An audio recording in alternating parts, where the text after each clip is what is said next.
Que viva España! 3, 2, 1.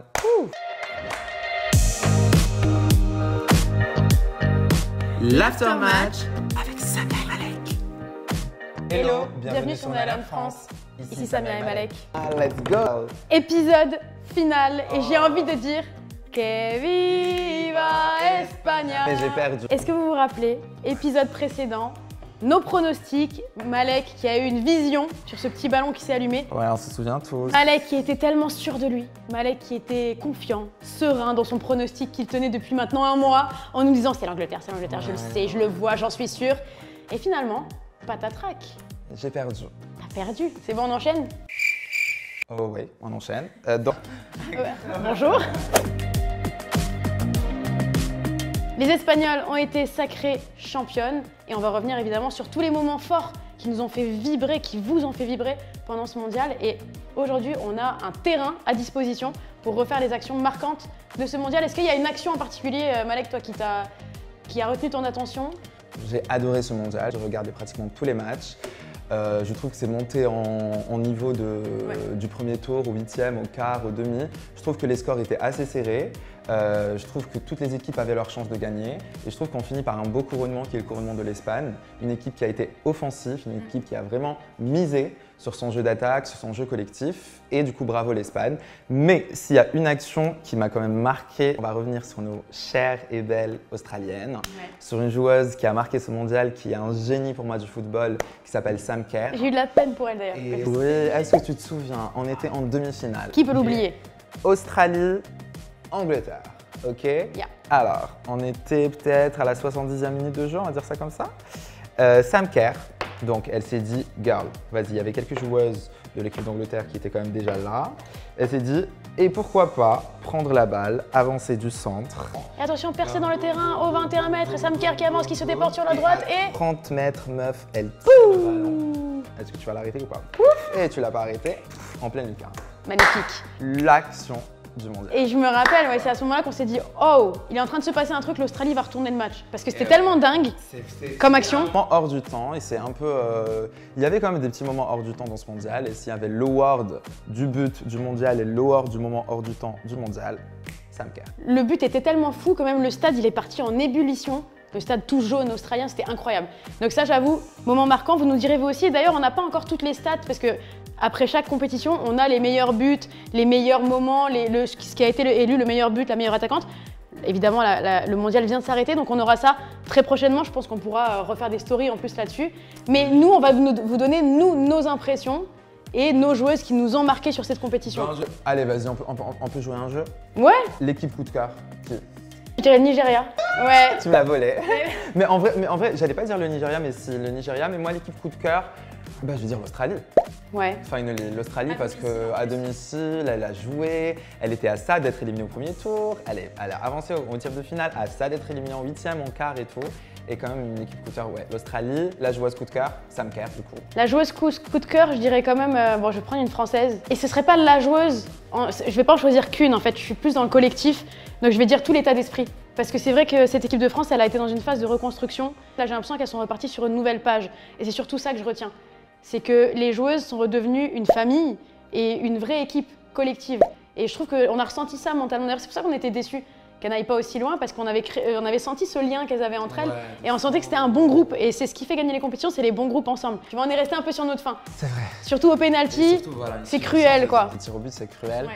Le moment un peu insolite hors du temps. Plus qu'insolite même. Plus qu'insolite. Un peu… le bisou d'hier. Ouais, le bisou du… Oui, je pense qu'on l'a tous vu un peu le bisou… du président de la fédération espagnole. Avec la joueuse espagnole. Hermoso. Après la consécration de la Coupe du Monde. On a vu sur les réseaux qu'il y avait vraiment des tonnes de commentaires. Nous, ce matin, on s'est documenté avec Samia. Ouais, on a vu qu'il y avait un communiqué officiel. Qui, apparemment, la joueuse, elle a dit… C'était dans le moment de… C'était spontané. Mais quand même, c'était un moment assez hors du temps qui s'est passé pendant ce mondial. Ouais, vous nous direz ce que vous en pensez. Dans tous les cas, je pense que ça n'a pas fini de faire parler. Revenons sur la finale. Toi, tu me dis que tu avais senti que les Anglaises n'avaient pas vraiment existé. Elles ont fait une finale sans être là, en fait. Alors moi, pour être tout à fait franc, j'avais misé sur l'Angleterre. J'ai regardé hier le match et honnêtement, j'étais vraiment à côté de la plaque. Parce que pour moi, les Anglaises, en regardant le match, n'avaient pas une grande chance de gagner. Elles sont pas rentrées avec les mêmes intentions, c'est ça? Pas du tout. Les Espagnols ont marqué le premier but, normalement. 21e minute, je crois. Normalement, les Anglaises, elles se seraient battues pour égaliser. Pas du tout. Les Espagnols se sont battus pour un deuxième but. Elles ont eu un but presque refusé. Elles ont raté un pénalty, les Espagnols. Ils ont raté un pénalty en deuxième mi-temps. Elles étaient hyper offensives. Et moi, j'ai pas souvenir d'une grande action très dangereuse de l'Angleterre, tu vois. Très souvent, la pression d'une finale est énorme. Et je pense qu'en plus, quand on n'a jamais été sacré, les Anglaises pouvaient faire, entre guillemets, un doublé en ayant gagné l'Euro, puis en gagnant ce mondial. Pour elles, je pense que la pression a été tellement forte que parfois, tu as des moments sans, en fait. C'était un vrai moment sans pour les Anglaises. Et ce qui est drôle avec les Espagnols, c'est que les Anglaises ont eu ce moment sans et peut-être qu'elles auraient pu se rattraper dans un autre match. Chose qui s'est passée avec l'Espagne. L'Espagne, au premier tour, elles se sont pris un 4-0 avec le Japon. Mais en fait, parfois, c'est bien de se prendre une claque pour se remobiliser. Et l'Espagne, juste après ce 4-0, elles ont connu leurs points faibles et elles ont dead jusqu'à la fin, tu vois. C'est ça. Et elles ont joué, elles sont offensives. Elles jouent au ballon et pour moi, de toutes les équipes du mondial. C'était plaisant à voir jouer. Et tu disais il y avait aussi un jour de plus de récupération. Oui, ça a peut-être joué aussi en fin de compétition, ça joue. Il y a eu un jour de récupération en plus pour les Espagnols, donc je pense que les Anglaises, elles étaient à bout, fatiguées, mais elles ne donnaient pas forcément cette impression dans la demi-finale. C'est pour ça, moi, quand tu me disais que tu les voyais gagner, je me disais, il n'a pas forcément tort, parce que quand on voit la dynamique dans laquelle elles sont, on les voyait pas s'arrêter comme ça, en fait. Elles étaient peut-être un peu trop sûres d'elles. Mais consécration de l'Espagne, bravo l'Espagne, viva España. Ok, viva España, si. On attend particulièrement les prochaines échéances parce que ce sera difficile de deviner qui gagnera. La Ligue des Nations à venir, on va retrouver nos Françaises. Et avant, c'était vraiment les États-Unis, encore l'Allemagne. Mais tu sais que mais ça, c'est très important ce que tu dis, parce que c'est vrai que ça commence à devenir un peu moins excitant quand c'est toujours les mêmes qui gagnent. Et là, c'est vrai qu'en plus, même en début de compétition, tous les journalistes, tout le monde voyait les États-Unis sans forcer, gagner le mondial. Il y avait limite même pas de discussion autour de ça. C'était les États-Unis en finale. Et bien finalement, toutes les cartes sont redistribuées. Et ça fait partie de ce que tu disais tout à l'heure, c'est-à-dire que le niveau est devenu beaucoup plus hétérogène. C'est plus comme avant, genre la surdomination américaine et les autres équipes derrière qui commencent à se construire. Là, non, on voit qu'il y a des vraies stratégies dans chaque équipe, que le niveau s'est amélioré partout. Dans tous les continents. Et que c'est beaucoup plus difficile de dessiner des favoris, en fait. Moi, j'adorais un sacre africain. Ouais. Moi, j'adore les outsiders. J'adore ce qu'on appelle un peu les comptes Cendrillon dans le sport. Et pourquoi pas un futur sacre d'une équipe africaine. Gros coup de cœur quand même pour l'esthétique, la mise en beauté et le glamour des joueuses féminines. On a vu une Sakina Karchaoui super belle, super fraîche, des joueuses pimpées, manicurées, bien maquillées, bien coiffées, décolorées. Gros coup de cœur pour l'équipe anglaise avec Chloé Kelly, la petite mèche blonde qui est aujourd'hui une trend sur les réseaux et toutes les filles, enfin il y a beaucoup de jeunes filles qui veulent reproduire cette coupe de couleur, enfin cette coupe de cheveux pardon. Et voilà, donc je pense que les filles, en plus d'être excellentes sur le terrain, elles ont inspiré la jeune génération niveau mode, niveau style et ça c'est slay.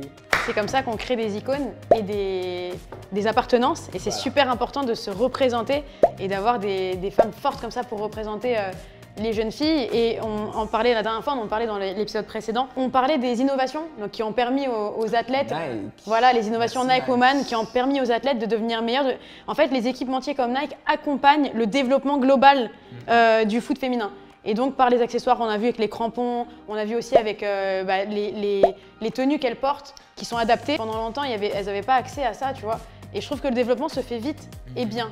Le niveau va encore augmenter et le niveau, il évolue grâce à ce qu'on met à disposition des athlètes. Et donc ça va vraiment avec les équipementiers. C'est pour ça que Nike il joue un rôle mais primordial dans l'évolution du foot féminin. C'est vrai, je suis tout à fait d'accord. Et d'ailleurs, très beau maillot aujourd'hui. Une collaboration Nike, Marine Serre. Franchement, c'est magnifique. C'est trop bien. Mais moi, je trouve que nos looks pour les 3 épisodes étaient quand même très stylés. Il faudrait qu'ils nous mettent des notes aussi. Hein. Ah, une note pour les looks. Vous préférez lequel? Look épisode 1, épisode 2, épisode 3. On peut s'amuser avec une marque, niveau style.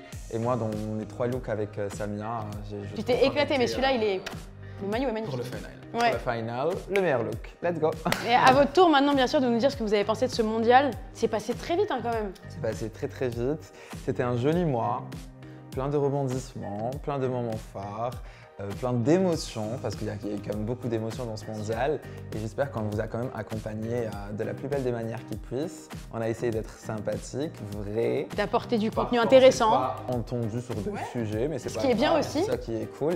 Et voilà, j'espère qu'on vous a fait rire. Et en tout cas, n'hésitez pas à inscrire vos jeunes filles au foot, parce que le terrain, il est pour tout le monde. Moi, quand j'étais plus jeune, souvent, c'est vrai que c'était les petits garçons qui prenaient la place sur les terrains. C'était limite, c'était attitré pour eux.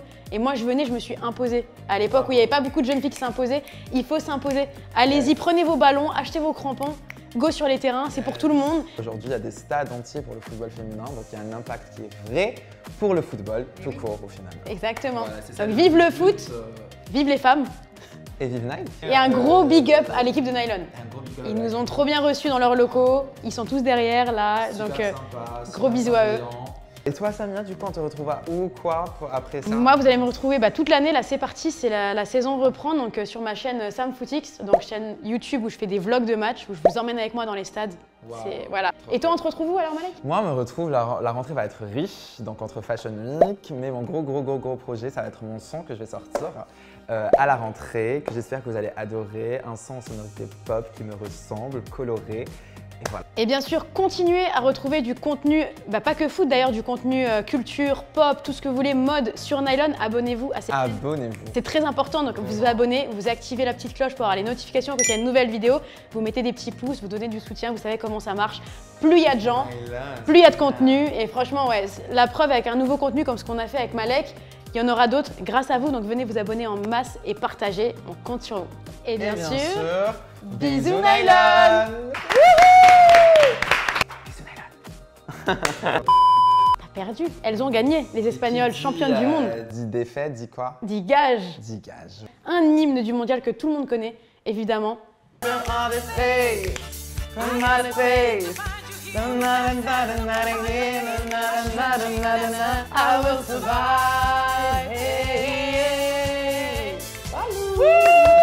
Gage gagné. Tu as survécu. Allez. Slay.